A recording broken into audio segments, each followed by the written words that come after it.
Hello everyone. Today I am going to show you how to use the Google Translator API for Python. This API is free and unlimited.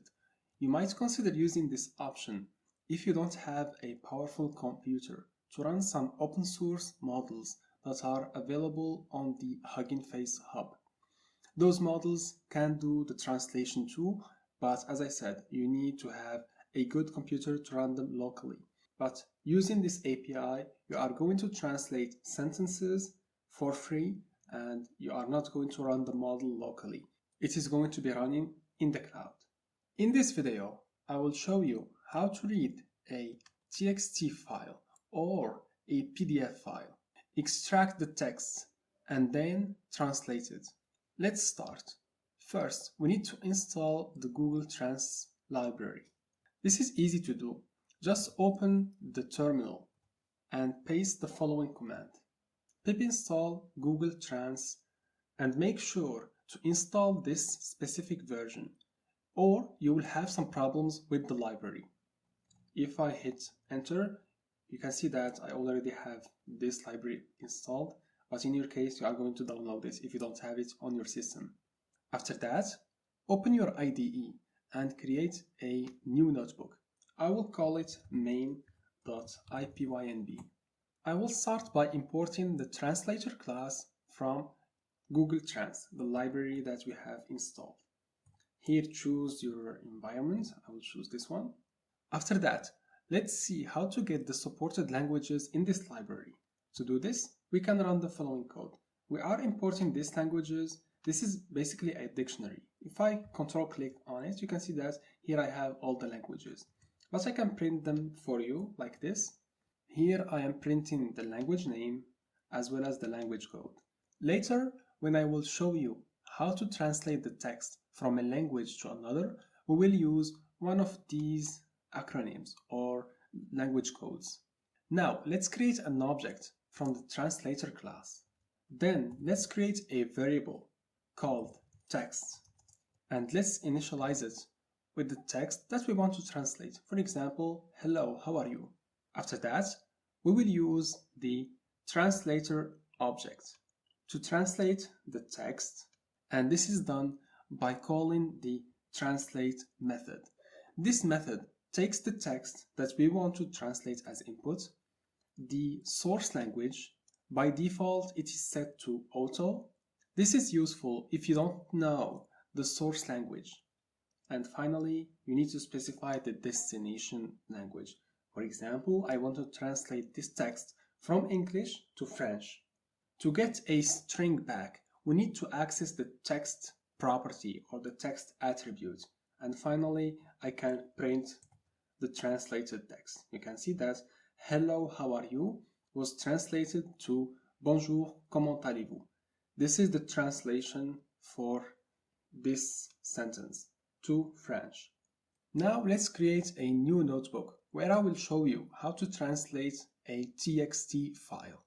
First, let's start by reading this file. Here I have a file that contains the video script of one of my videos.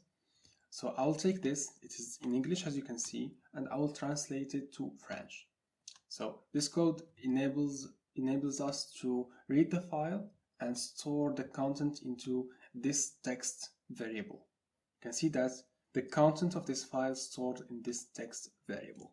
Then we will use what we have done in the previous notebook.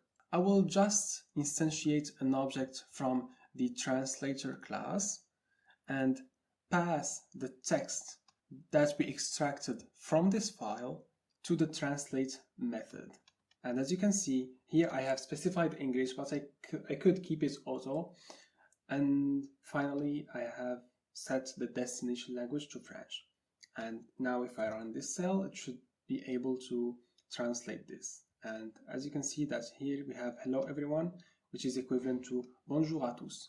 And one of the cool things is that the translation is very quick compared to running a open source model locally. If you want to save this translated text, you can use the following code. When I run it, you can see that here I have a new file called videoscript_fr, which means French. and it just contains the translation. If you want this, then this is how you can do it. Now let's create another notebook. This time I will show you how to work with PDF files. But first, make sure to download the PyPDF2 library.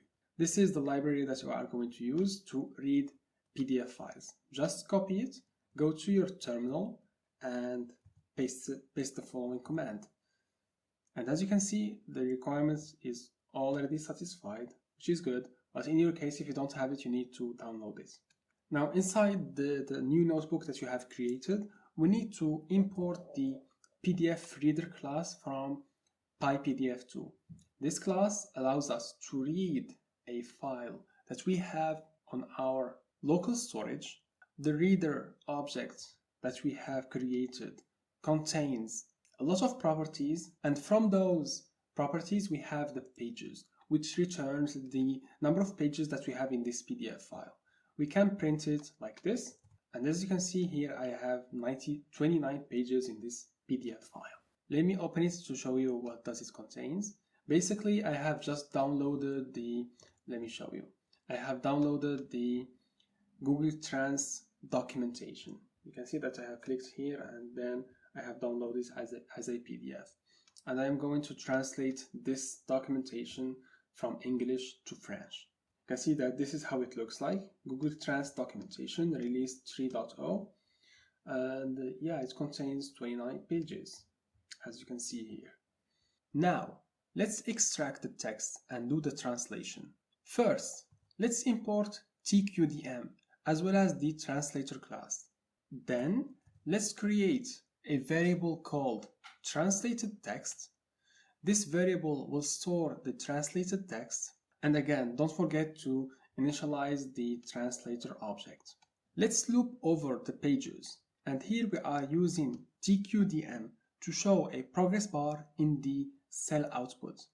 This is useful to track the progress of the program. Inside the for loop, we will extract the text from the page by using the extract text method.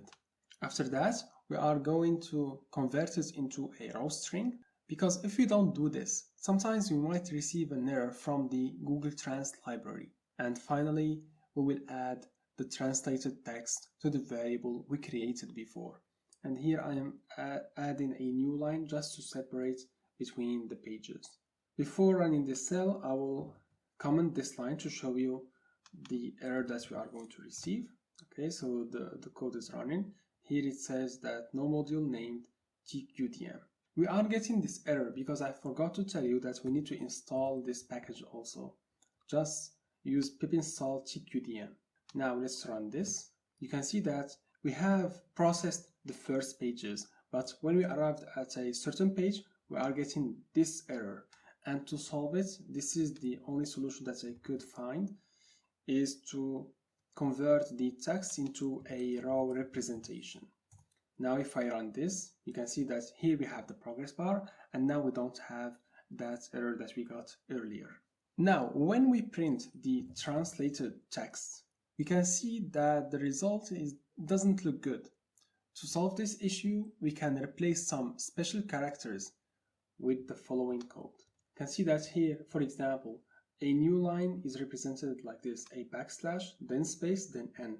So we need to convert that into just backslash n so that we add a new line. Now, let's print this, and as you can see, the text looks better than what we got earlier. Finally, if you want to save this, you can do this. You can save it into a new file. It's called translated text, and here you have the translation for the PDF file that you have used. Finally, we have arrived at the end of this video. I just want to say that I have redid the notebooks that I have showed you in this video. I have tried to make them look nice. I have tried to add some titles using Markdown so that you can understand what we are doing. And you can find these notebooks as well as these documents so that you can test quickly in the description. You can find them in a new repository that I have created on my GitHub. I hope that this video was helpful and that I was able to transmit this knowledge to you, and see you in the next video. Thanks for watching.